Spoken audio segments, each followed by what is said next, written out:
आप सुन रहे हैं विविध भारती राष्ट्रीय सेवा, देश का नंबर 1 मनोरंजन रेडियो चैनल। आज के फनकार कार्यक्रम आप सुनेंगे कुछ ही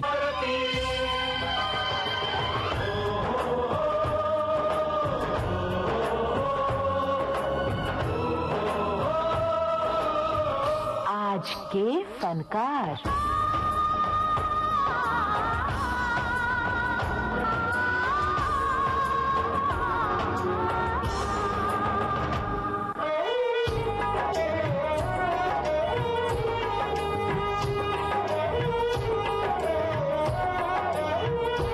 सुनने वालों को यूनुस खान का नमस्कार। मैंने ये बात अपने बारे में नहीं बोली है, मैं पल दो पल का शायर नहीं हूं, पर आज के फनकार कार्यक्रम में हम जिस शख्सियत की बातें कर रहे हैं वो जरूर लफ्जों के सौदागर थे।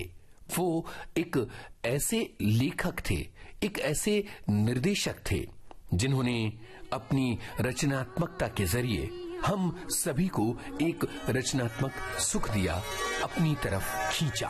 बिल्कुल हम अपने इस दिलबर कलाकार के बारे में जरूर बात करेंगे और आपको ये भी बताएंगे कि उनकी जिंदगी का कारवां किन किन मुश्किल रास्तों से होकर गुजरा। लेकिन जरा मौसम के हालात तो देखिए। आपको लग रहा होगा कि ये बेमौसम बरसात कैसे? दरअसल ये बरसात उस कलाकार की याद में है। वो कलाकार, वो लेखक जो आज इस दुनिया में नहीं है, पर जब याद करने जाएं तो बहुत सारी बातें याद आती हैं उनकी। करोगे आज के फनकार कार्यक्रम में आज हम बातें करेंगे सागर सरहदी की।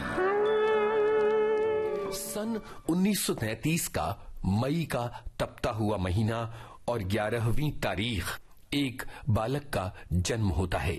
शहर है अविभाजित भारत का एक सीमा पर बसा छोटा सा कस्बा एबटाबाद और यहाँ का एक गांव बाफा। यहाँ जन्मा हुआ बालक कहलाता है सागर। परिवार उसका पूरा नाम रखता है गंगा सागर तलवार। सरहद का एक कस्बा, बेफिक्र जिंदगी, गांव, खेत, नदी, तालाब और बहुत सारे ख्वाब।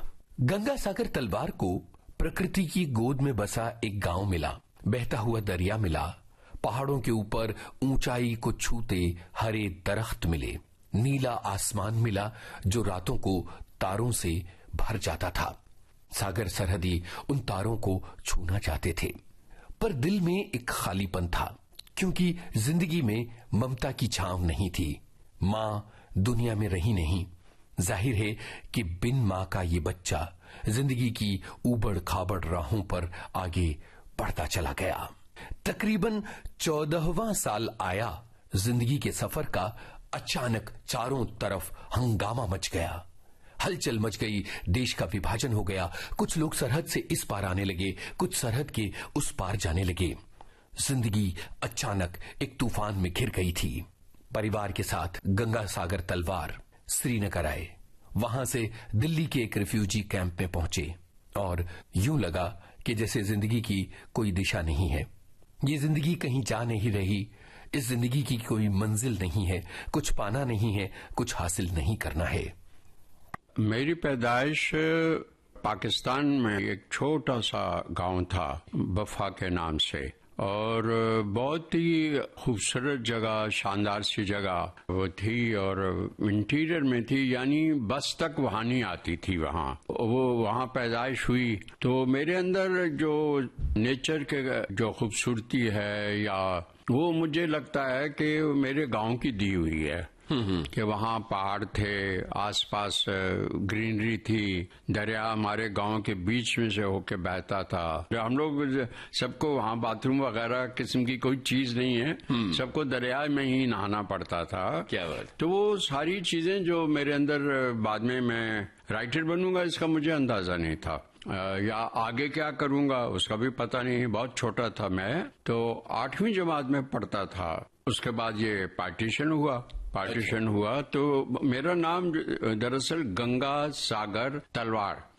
तो सागर सरहदी बहुत बाद में जब मैं राइटर बना तो तब मैंने वो जो नाम सब जो जैसे जिया सरहदी या इस तरह के लोग करते हैं, मुझे भी पता नहीं, बच्चा ही था मैं। तो ये नाम मैंने सागर सरहदी बाद में रखा लेखक होने के बाद। क्या बात है। लेकिन उस वक्त जो बात मुझे अपने गांव की याद आती है, एक तो ये बेहद मुझे बहुत अखरता है कि आप किसी गांव में पैदा होते हैं और आपका शख्सी नाम है, मेरा नाम है गंगा सागर तलवार जी, और कहीं कोई ताकत कोई डिसाइड करती है कि आप वहां से उजाड़ दिए जाएंगे और कहीं फेंक दिए जाएंगे और रिफ्यूजी हो जाएंगे आप। बाद में नाम सागर सरहदी रख लीजिए या कुछ और रख लीजिए। तो मैं इस बात को भूला नहीं हूँ। और उसके बाद वाकया ये हुआ कि पार्टीशन हुआ और हम लोग श्रीनगर आए और प्लेन में बैठकर दिल्ली में आए। फौरन बात ये एहसास है, ये समझ में नहीं, मैं आज तक एनालाइज नहीं कर पा रहा हूँ। लेकिन मेरा ये जो ताल्लुक है, संबंध है या सोच है या समझ है, जो साइकी है, मुझे लगता है वो ये नेचर के साथ बहुत ज्यादा है। सागर सरहदी ने किसी तरह जो पढ़ाई लिखाई थी वो जारी रखी और इसके अलावा दुनिया और जिंदगी को सीखते चले गए। पर दिल में एक टीस थी, एक तकलीफ थी, एक पीड़ा थी कि क्यों ये सरहदें बनती हैं, क्यों मुल्कों का बंटवारा हो जाता है। और गंगा सागर तलवार ने अपना नाम बदल कर रख लिया सागर सरहदी। सागर सरहदी के बड़े भाई बंबई आ गए और उनके पीछे सागर सरहदी भी मुंबई आ गए। अब सवाल यह था कि इस बड़े से शहर में क्या किया जाए कि आजीविका चले। बहुत सारी नौकरियां की और छोड़ी क्योंकि नौकरियों में सागर सरहदी का मन रमा नहीं। उनके अंदर एक रचनात्मक तूफान था। वो जिंदगी में कुछ क्रिएटिव करना चाहते थे। जाहिर है कि 10 से 5 वाली दफ्तर की जिंदगी उनके लिए बनी नहीं थी। हर बार एक नई नौकरी को चुनते और उसको छोड़ देते और फिर एक नई नौकरी और फिर जिंदगी में एक नई मंजिल की तलाश। इस बीच में सागर सरहदी उर्दू में लगातार लिखते रहे। बहुत सारे नाटक और कहानियां उन्होंने लिखी। शहीद भगत सिंह, भूखे, भजन न होई गोपाला, हीर रांझा और तन्हाई जैसे नाटकों को बहुत ज्यादा प्रसिद्धि मिली और सागर सरहदी का नाम बहुत ज्यादा हो गया। फिल्मों में सागर सरहदी इसलिए आए क्योंकि उन्होंने ये देख लिया था कि फिल्मों में पैसे बहुत अच्छे हैं और जिंदगी को ठीक तरह से जीने के लिए जितने पैसे जरूरी थे, सागर सरहदी उतने पैसे कमाना चाहते थे, पर अपनी पढ़ाई लिखाई और अपनी क्रिएटिविटी की कीमत पर नहीं। इसलिए उन्होंने अपने विचारों को कभी बदलने नहीं दिया और कभी अपने काम में समझौता नहीं किया। चूंकि नाटकों में बहुत प्रसिद्ध हो चुके थे सागर सरहदी, इसलिए धीरे धीरे उन्हें फिल्मों में मौका मिलता चला गया। सन 1974 में उन्होंने फिल्म गूंज के संवाद लिखे। इसके बाद फिल्म आलिंगन के संवाद लिखे। इस फिल्म की ज्यादा चर्चा नहीं हुई। इस दौरान उनकी मुलाकात यश चोपड़ा से हुई और उन्हें मौका मिला फिल्म कभी कभी के स्क्रीन प्ले और डायलॉग में शिरकत करने का। फिल्म कभी कभी बहुत बड़ी कामयाब फिल्म बनी और सागर सरहदी का चारों तरफ नाम हो गया। इसके बाद सागर सरहदी ने अगली फिल्म लिखी नूरी। नूरी के बाद यश चोपड़ा के लिए सागर सरहदी ने फिल्म सिलसिला का स्क्रीन प्ले लिखा। सागर सरहदी और यश चोपड़ा के एक साथ काम की चल रही है तो आपको बता दें कि फिल्म चांदनी भी सागर सरहदी की ही लिखी हुई थी। इस फिल्म के संवाद सागर सरहदी के थे। 1982 में सागर सरहदी निर्देशक बन गए। नसीरुद्दीन शाह, फारूक शेख, स्मिता पाटिल, सुप्रिया पाठक और भरत कपूर जैसे मंजे हुए कलाकारों को लेकर उन्होंने एक फिल्म बनाई जिसका नाम था बाजार। इस फिल्म का संगीत खय्याम का था। 1995 सागर सरहदी ने फिल्म फासले के संवाद लिखे। सन 1977 में आई फिल्म दूसरा आदमी, ये फिल्म भी सागर सरहदी ने लिखी थी। 1977 में उन्होंने फिल्म इनकार के डायलॉग लिखे। 1984 में आई लोरी। यश चोपड़ा के लिए सागर सरहदी ने फिल्म चांदनी के डायलॉग लिखे थे। इसके बाद बहुत बरस तक सागर सरहदी थोड़े खामोश रहे, पर फिर 1992 में फिल्म दीवाना के डायलॉग लिखे। सोचेंगे तुम्हें प्यार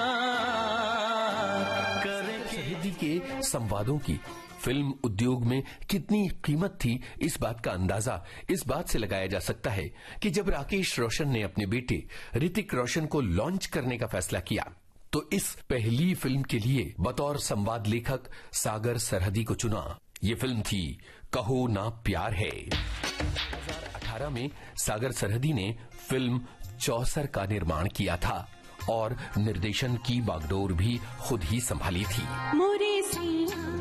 22 मार्च 2021 मुंबई में सागर सरहदी ने अपनी आखिरी सांस ली। एक ऐसा कलाकार जिसमें क्रिएटिविटी यानी रचनात्मकता का महासागर था, उसका नाम था सागर सरहदी। वो चले गए, लेकिन उनकी लिखी फिल्मों के संवाद हमारे जहन में हमेशा गूंजते रहेंगे। हम सब उन्हें सबसे ज्यादा याद करेंगे फिल्म बाजार के लिए। गली के मोड़। आज के फनकार कार्यक्रम आज केंद्रित था जाने माने नाटककार, लेखक और निर्देशक सागर सरहदी पर। शोध, आलेख और स्वर यूनुस खान, संपादन आकांक्षा सिंह, प्रस्तुतकर्ता रमेश गोखले।